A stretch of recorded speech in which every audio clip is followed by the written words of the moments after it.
At laging nagagalak ang aking ama sa aking katapatan, sapagkat sa pamamagitan ng kahan ay inihahandog ko sa alahaya ang lahat ng mga unang bunga, at pagkatapos ay sa aking ama rin. At pinaibayo ng alahaya ng makasampusang libong, ibayo ang kanyang mga biyaya sa aking mga kamay. At nalaman din ni Jacob, ang aking ama, na tinutulungan ng alahaya. Aba, Yahweh ang aking katapatan. Sapagkat sa lahat ng duka at naapi ay ipinagkaloob ko ang mga mabubuting bagay ng lupa sa pagiging tapat ng aking puso. At ngayon, dinggin ninyo ako, aking mga anak, at lumakad kayo sa katapatan ng inyong puso, sapagkat nakita ko rito ang lahat ng nakalulugod sa alahayag. Aba, Yahweh, ang taong may tapat na pag-iisip ay hindi nagnanasa ng ginto, hindi siya nanlalamang sa kanyang pakwa, hindi siya nahahangad sa sari-saring masasarap na pagkain, hindi siya nalulugod sa iba't ibang kasuotan, hindi niya ninanais na mabuhay ng matagal, kundi hinihintay lamang ang kalooban ng alahaya.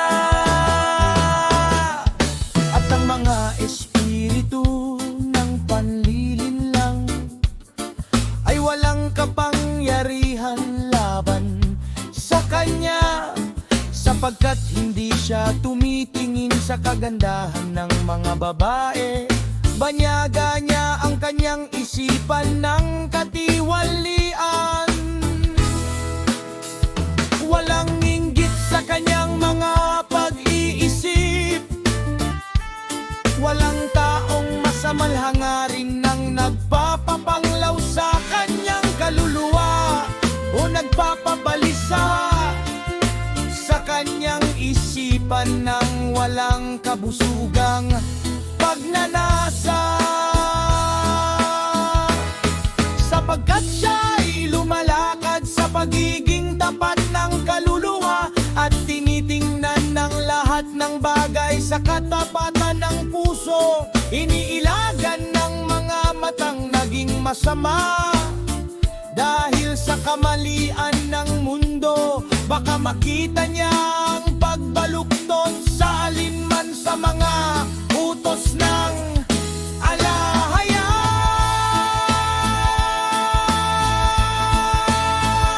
Kaya't ingatan ninyo, aking mga anak, ang batas ng abayahawa, at magkamit ng katapatan at lumakad sa kawalan ng daya.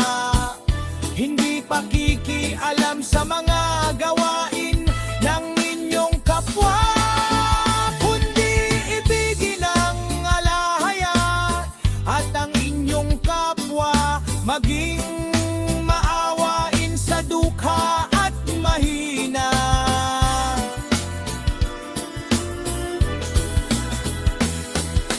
Bukod ninyo ang inyong likod sa pagsasaka at magpagal sa lahat ng uri ng pagbubukid na naghahandog ng mga kaloob sa alahayay na may pagpapasalamat.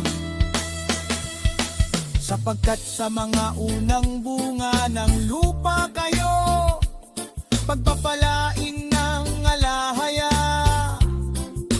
gaya ng kanyang pagpapala sa lahat ng mga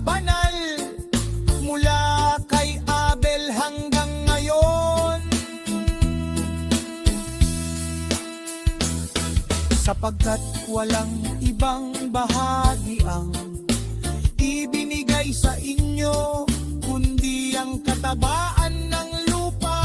Ng mga bunga ay pinatutubo ng pagpapagagal, sapagkat pinagpala ako ng aming amang Jacob ng mga pagpapala ng lupa at ng mga unang bunga. At sina Levi at Juda ay pinaranggalan ng alaya sa gitna ng mga anak ni Jacob, sapagkat binigyan sila ng abaya-awa ng mana.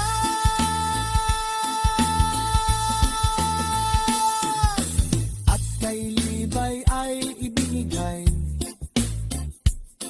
niya ang pagkakahan, at kay Juda ang kaharian. Kaya't sundin ninyo sila at lumakad kayo sa katapatan ng inyong ama, sapagkat